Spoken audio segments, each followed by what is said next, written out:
Hi കൂട്ടുകാരെ, കഴിഞ്ഞ ക്ലാസ്സിൽ നമ്മൾ കാർഖാനകളെ പറ്റി, അതായത് ഫാക്ടറികളെ പറ്റിയായിരുന്നു പറഞ്ഞുകൊണ്ടിരുന്നത് അല്ലേ? അപ്പോൾ നമുക്ക് അവിടെ നിന്ന് തന്നെ തുടങ്ങാം. തൊഴിൽ കേന്ദ്രങ്ങൾ. കാർഖാനകൾ പ്രവർത്തിക്കുന്ന വലിയ മുറികൾ പല സ്ഥലങ്ങളിലും കാണുന്നുണ്ട്. ഒരു മുറിയിൽ മേൽനോട്ടക്കാരന് കീഴിൽ ചിത്രത്തുന്നൽ നടത്തുന്നവരെയും കാണാം. മറ്റൊന്നിൽ സ്വർണ്ണപ്പണിയെടുക്കുന്നവരെ, ചായം പൂശുന്നവരും ചെരുപ്പുണ്ടാക്കുന്നവരും വെവ്വേറെ മുറികളിൽ പണി ചെയ്യുന്നുണ്ട്. ബർണിയർ എന്ന ഫ്രഞ്ച് സഞ്ചാരി തൊഴിൽ കേന്ദ്രങ്ങളെയും തൊഴിൽ വിഭാഗങ്ങളെയും കുറിച്ച് വിവരിക്കുന്നതാണ് ഞാനിപ്പോൾ പറഞ്ഞത്. കാർഖാനകൾ എന്നാൽ നമുക്കൊക്കെ അറിയാം, ഒരു ഹിന്ദി വാക്കാണ് കാർഖാന എന്നത്. അന്ന് നമുക്ക് അറിയുന്നത് പോലെ തന്നെ നോർത്ത് ഇന്ത്യയിൽ നിന്നും, അതായത് മുഗൾ സാമ്രാജ്യം അല്ലെങ്കിൽ സുൽത്താൻ സാമ്രാജ്യമൊക്കെ ഹിന്ദിയായിരുന്നു അവരുടെ ഭാഷ. അപ്പോൾ തീർച്ചയായും ഫാക്ടറികൾ പ്രവർത്തിക്കുന്നതിന് അവർ കാർഖാനകൾ എന്നായിരിക്കാം പറഞ്ഞിട്ടുണ്ടാവുക. അതുകൊണ്ട് തന്നെയാണ് ആ സഞ്ചാരി കാർഖാനകൾ പ്രവർത്തിക്കുന്ന വലിയ മുറികൾ പല സ്ഥലങ്ങളിലും കാണുന്നുണ്ട് എന്ന് പറഞ്ഞത്. പല രീതിയിലുള്ള പ്രവൃത്തികൾ, പല രീതിയിലുള്ള ഫാക്ടറി പ്രവർത്തനങ്ങൾ അന്നേ നടന്നിരുന്നു എന്ന് വേണം നമുക്ക് ഇത്തരത്തിലുള്ള ഒരു സഞ്ചാര സാഹിത്യത്തിൽ നിന്നും മനസ്സിലാക്കാൻ. ഒരു മുറിയിൽ മേൽനോട്ടക്കാരന് കീഴിൽ ചിത്രത്തുന്നൽ നടത്തുന്നവരെ കാണാം. അതായത് അന്ന് തന്നെ എംബ്രോയ്ഡറി വർക്ക് ഇന്ത്യയിൽ നടത്തുന്നുണ്ടായിരുന്നു. മറ്റൊന്നിൽ സ്വർണ്ണപ്പണിയെടുക്കുന്നവരെ കാണാം.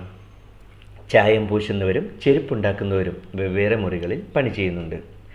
ഒരു ഓർഗനൈസ്ഡ്, അതായത് ഒരു ചിട്ടയോടുകൂടി നടത്തപ്പെടുന്ന ഒരു ഫാക്ടറി അല്ലെങ്കിൽ ഒരു കാർഖാന തന്നെയായിരുന്നു അന്നുണ്ടായിരുന്നത് എന്നാണ് നമുക്കിതിൽ നിന്നും മനസ്സിലാക്കാൻ കഴിയുന്നത്. ബർണിയർ എന്ന ഫ്രഞ്ച് സഞ്ചാരി തൊഴിൽ കേന്ദ്രങ്ങളെയും തൊഴിൽ വിഭാഗങ്ങളെയും കുറിച്ചാണ് ഈ വിവരിച്ചത്. ഇപ്പോൾ നിങ്ങൾ കാണുന്നത് ചെങ്കോട്ടയിലെ കാർഖാനയെ പറ്റിയുള്ള ഒരു പെയിൻറ്റിംഗ് ആണ്. കാർഖാന എന്നാൽ മറ്റൊന്നുമല്ല, ഒരു ഫാക്ടറി, പലതരത്തിലുള്ള പ്രവർത്തികൾ നടക്കുന്ന ഒരു ഫാക്ടറിയെ പറ്റിയുള്ള അന്നത്തെ ഒരു പെയിൻറ്റിംഗ് ആണ് ഇപ്പോൾ നിങ്ങൾ ചിത്രത്തിൽ കാണുന്നത്. മുഗൾ രാജാക്കന്മാരുടെയും പ്രഭുക്കന്മാരുടെയും കൊട്ടാരത്തിലേക്കുള്ള വസ്തുക്കൾ നിർമ്മിച്ച് വിതരണം ചെയ്തിരുന്ന കേന്ദ്രങ്ങളായിരുന്നു കാർഖാനകൾ.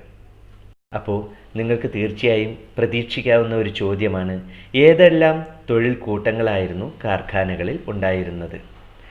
നമുക്ക് മേൽ പറഞ്ഞതിൽ നിന്ന് മനസ്സിലാക്കാം, കാർഖാനയിൽ ഒരു മേൽനോട്ടക്കാരന് കീഴിൽ ചിത്രത്തുന്നൽ നടത്തുന്നവരുണ്ടായിരുന്നു, സ്വർണ്ണപ്പണിക്കാരുണ്ടായിരുന്നു, ചായം പൂശുന്നവരും ചെരുപ്പുണ്ടാക്കുന്നവരും, അങ്ങനെ പല രീതിയിലുള്ള പ്രവൃത്തികൾ ചെയ്യുന്നവർ കാർഖാനയിൽ ഉണ്ടായിരുന്നു. ജനജീവിതം. മുഗൾ കാലഘട്ടത്തിൽ ഇന്ത്യ സന്ദർശിച്ച ഫ്രഞ്ച് സഞ്ചാരിയായ ടവർണിയർ ഇന്ത്യയിലെ സാമൂഹ്യ ജീവിതത്തെക്കുറിച്ച് വിവരിക്കുന്നത് ശ്രദ്ധിക്കൂ. ഇന്ത്യയിലെ ഓരോ സ്ഥലങ്ങളിലെയും ജനങ്ങളുടെ ജീവിത രീതിക്കും വസ്ത്രധാരണത്തിനും ഭക്ഷണരീതിക്കും കാര്യമായ വ്യത്യാസങ്ങളുണ്ട്. ആവശ്യത്തിലേറെ വർണ്ണപ്പൊലിമയുള്ള വസ്ത്രം ധരിക്കുന്നവരെയും നാമമാത്രമായ വസ്ത്രം ധരിക്കുന്നവരെയും ഇവിടെ കണ്ടു. ടവർണിയർ. ഈ വിവരണത്തിൽ നിന്നും അന്നത്തെ സാമൂഹിക ജീവിതത്തിലെക്കുറിച്ച് എന്തെല്ലാം വിവരങ്ങളാണ് നമുക്ക് ലഭിക്കുന്നത്? സാമൂഹികവും സാമ്പത്തികവുമായ അസമത്വങ്ങൾ അക്കാലത്ത് ജനങ്ങൾക്കിടയിൽ നിലനിന്നിരുന്നു. അവ എന്തൊക്കെയായിരുന്നുവെന്ന് നോക്കാം. ജാതി, ഉദ്യോഗം, സമ്പത്ത് തുടങ്ങിയവയെ അടിസ്ഥാനമാക്കിയാണ് സാമൂഹിക പദവികൾ നിർണയിക്കപ്പെട്ടിരുന്നത്. രാജാക്കന്മാർ, പ്രഭുക്കന്മാർ, പുരോഹിതന്മാർ, ഉദ്യോഗസ്ഥർ തുടങ്ങിയ ആൾക്കാർ ഉയർന്ന സാമൂഹിക പദവി അനുഭവിച്ചു. കൈത്തൊഴിലുകളിലും കൃഷിയിലും ഏർപ്പെട്ടിരുന്നവർ സമൂഹത്തിലെ താഴെത്തട്ടിലുള്ളവരായിരുന്നു. ഓരോ ജാതിയിൽപ്പെട്ടവർക്കും അവരുടേതായ ആചാരങ്ങളും അനുഷ്ഠാനങ്ങളും ഉണ്ടായിരുന്നു. സതി, ശൈശവ വിവാഹം തുടങ്ങിയ അനാചാരങ്ങൾ നിലനിന്നിരുന്നു. അത്തരത്തിൽ സാമൂഹികമായി വളരെയധികം ഭിന്നതകളുള്ള ഒരവസ്ഥയിലായിരുന്നു അന്നത്തെ കാലഘട്ടം ഉണ്ടായിരുന്നത്. വിജ്ഞാന കേന്ദ്രമായ ഇന്ത്യ. നമ്മൾ ഇന്ത്യക്കാർക്ക് ഏത് ഭാഷയിലും സംസാരിക്കാനാകും. എന്നാൽ മറ്റുള്ളവർക്ക് നമ്മുടെ ഭാഷ വഴങ്ങാൻ ബുദ്ധിമുട്ടാണ്. വിജ്ഞാന സമ്പാദനത്തിന് മറ്റു രാജ്യങ്ങളിലേക്ക് ഇന്ത്യക്കാർ പോകുന്നില്ല. മറ്റുള്ള രാജ്യങ്ങളിൽ നിന്നുള്ളവർ ഇന്ത്യയിലേക്ക് വരികയാണ്.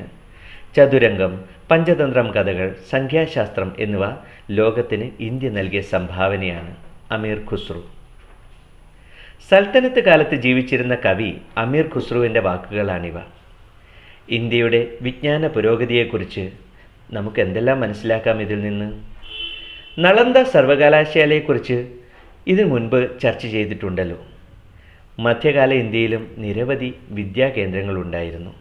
ലോകത്തിൻ്റെ വിവിധ ഭാഗങ്ങളിൽ നിന്നുള്ള വിദ്യാർത്ഥികൾ ഈ വിദ്യാകേന്ദ്രങ്ങളിൽ അറിവ് തേടിയെത്തി. ബനാറസ്, ആഗ്ര, ലാഹോർ, കാഞ്ചി, മഥുര, ഡൽഹി എന്നിവിടങ്ങളിലെ വിദ്യാകേന്ദ്രങ്ങൾ ഇവയിൽ ശ്രദ്ധേയമാകുന്നു. ജ്യോതിശാസ്ത്രം, ഗണിതശാസ്ത്രം എന്നീ വിജ്ഞാനശാഖകൾ അക്കാലത്ത് പുരോഗതി നേടി. ഭാസ്കരാചാര്യർ രചിച്ച ലീലാവതി ശ്രദ്ധേയമായ ഗണിതശാസ്ത്ര ഗ്രന്ഥമായിരുന്നു. നിരവധി കൃതികൾ പേർഷ്യൻ ഭാഷയിലേക്ക് തർജ്ജമ ചെയ്യപ്പെട്ടു. ജയ്പൂർ, ഡൽഹി, ഉജ്ജയിനി, ബനാറസ് എന്നിവിടങ്ങളിൽ വാനനിരീക്ഷണ കേന്ദ്രങ്ങൾ സ്ഥാപിക്കപ്പെട്ടു. തീർച്ചയായും നമ്മൾ ശ്രദ്ധിച്ചിരിക്കേണ്ട ഒരു പാഠഭാഗമാണ് ഇപ്പോൾ കഴിഞ്ഞത്. അതായത് സൽത്തനത്ത് കാലത്ത് ജീവിച്ചിരുന്ന കവി അമീർ ഖുസ്രുവിൻ്റെ വാക്കുകളിൽ നിന്നും നമുക്ക് മനസ്സിലാക്കാൻ കഴിയുന്നത് ഇന്ത്യക്കാർക്ക് ഒരുപാട് ഭാഷാ വൈവിധ്യം ഉണ്ടായിരുന്നു. പലതരത്തിലുള്ള ഭാഷകളിൽ ഇന്ത്യക്കാർ സംസാരിച്ചിരുന്നു. എന്നാൽ മറ്റുള്ള നാട്ടിലുള്ളവർക്ക് ഇന്ത്യൻ ഭാഷകൾ വഴങ്ങാൻ വളരെ ബുദ്ധിമുട്ടായിരുന്നു. അതുപോലെ ഇന്ത്യക്കാർ വിജ്ഞാന സമ്പാദനത്തിനായി മറ്റുള്ള രാജ്യങ്ങളിലേക്ക് അന്ന് പോയിരുന്നില്ല. എന്നാൽ മറ്റു രാജ്യക്കാർ വിജ്ഞാന സമ്പാദനത്തിനായി, അതായത് പഠിക്കുന്നതിനായി ഇന്ത്യയിലേക്ക് വന്നിരുന്നു. ഇന്ത്യയിൽ നിന്നും പഠിച്ച് തിരിച്ചു പോയിരുന്നു. ചതുരംഗം, പഞ്ചതന്ത്രം കഥകൾ, സംഖ്യാശാസ്ത്രം എന്നിവ ലോകത്തിന് ഇന്ത്യയുടെ സംഭാവനയായിരുന്നു എന്നും അമീർ ഖുസ്രുവിൻ്റെ പുസ്തകത്തിൽ നിന്നാണ് നമുക്ക് മനസ്സിലാവുന്നത്. അതുപോലെ ലോകത്തിൻ്റെ വിവിധ പ്രദേശങ്ങളിൽ നിന്നും മധ്യകാലഘട്ടത്തിൽ ഇന്ത്യയിലേക്ക് വിദ്യാർത്ഥികൾ നമ്മുടെ വിദ്യാകേന്ദ്രങ്ങളിലേക്ക് അറിവ് തേടിയെത്തിയിരുന്നു. ബനാറസ്, ആഗ്ര, ലാഹോർ, കാഞ്ചി, മഥുര, ഡൽഹി, അതുപോലെ നളന്ദ മുതലായ സർവകലാശാലകൾ അഥവാ വിദ്യാകേന്ദ്രങ്ങൾ ശ്രദ്ധേയമായ വിദ്യാകേന്ദ്രങ്ങളായിരുന്നു. ജ്യോതിശാസ്ത്രം, ഗണിതശാസ്ത്രം എന്നീ വിജ്ഞാനശാഖകൾ, അതായത് ആ സയൻസ് ഡിവിഷനുകൾ അക്കാലത്ത് വളരെയേറെ പുരോഗതി നേടിയിരുന്നു. ഭാസ്കരാചാര്യർ ലീലാവതി എന്ന ഒരു ഗണിതശാസ്ത്ര ഗ്രന്ഥം രചിച്ചിരുന്നു. അതും മധ്യകാലഘട്ടത്തിൻ്റെ സംഭാവനയാണ്. മധ്യകാലഘട്ടത്തിൽ നിരവധി കൃതികൾ പേർഷ്യൻ ഭാഷയിലേക്ക് തർജ്ജമ ചെയ്യപ്പെട്ടിരുന്നു. ജയ്പൂർ, ഡൽഹി, ഉജ്ജയിനി, ബനാറസ് എന്നിവിടങ്ങളിൽ മധ്യകാലഘട്ടത്തിൽ നമ്മുടെ ഇന്ത്യക്ക് വാനനിരീക്ഷണ കേന്ദ്രങ്ങൾ സ്ഥാപിക്കപ്പെട്ടിരുന്നു. ഇനി നമ്മൾ ഇത്രയും നേരം പഠിച്ചതിൻ്റെ ഒരു സംഗ്രഹത്തിലേക്ക് പോവുകയാണെങ്കിൽ, മധ്യകാലഘട്ടത്തിൽ ഇന്ത്യയിലേക്ക് വന്ന സഞ്ചാരികളുടെ കുറിപ്പുകൾ ആ കാലഘട്ടത്തെക്കുറിച്ചുള്ള വിവരങ്ങൾ നമുക്ക് തരുന്നു. കച്ചവടത്തിനായി നിരവധി വിദേശികൾ മധ്യകാലഘട്ടത്തിൽ ഇന്ത്യയിലേക്ക് വന്നു.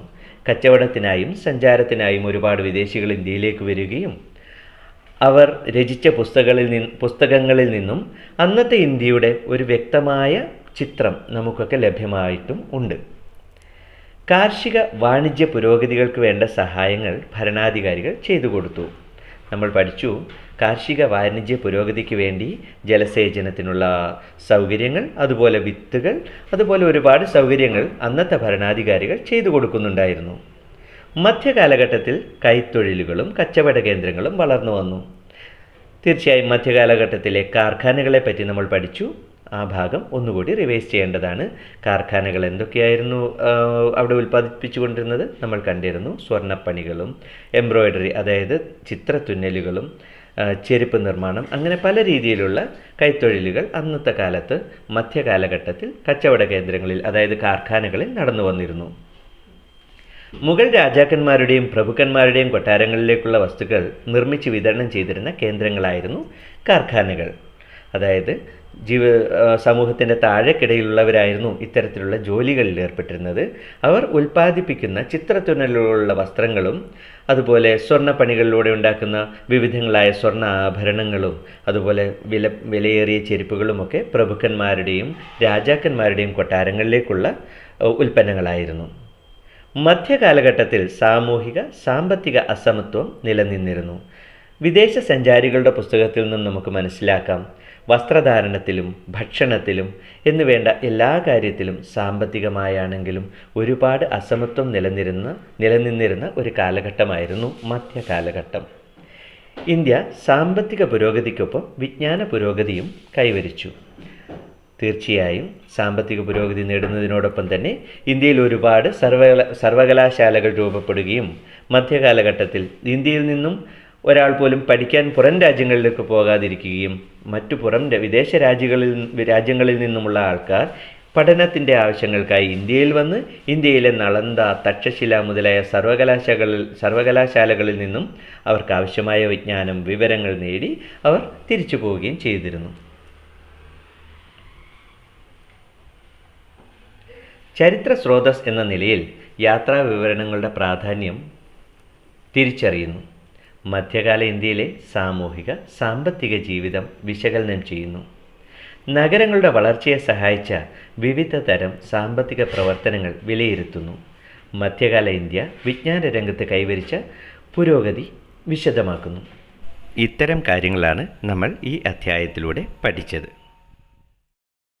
അടുത്ത ക്ലാസ് മുതൽ കുറവ് പോർഷൻ കൂടുതൽ ഡീറ്റെയിൽ ആയി നിങ്ങൾക്ക് പറഞ്ഞു തരാൻ ശ്രമിക്കുന്നതാണ്. സബ്സ്ക്രൈബ് ചെയ്യാൻ മറക്കല്ലേ. ഫ്രണ്ട്സിന് ഷെയറും ചെയ്യണം.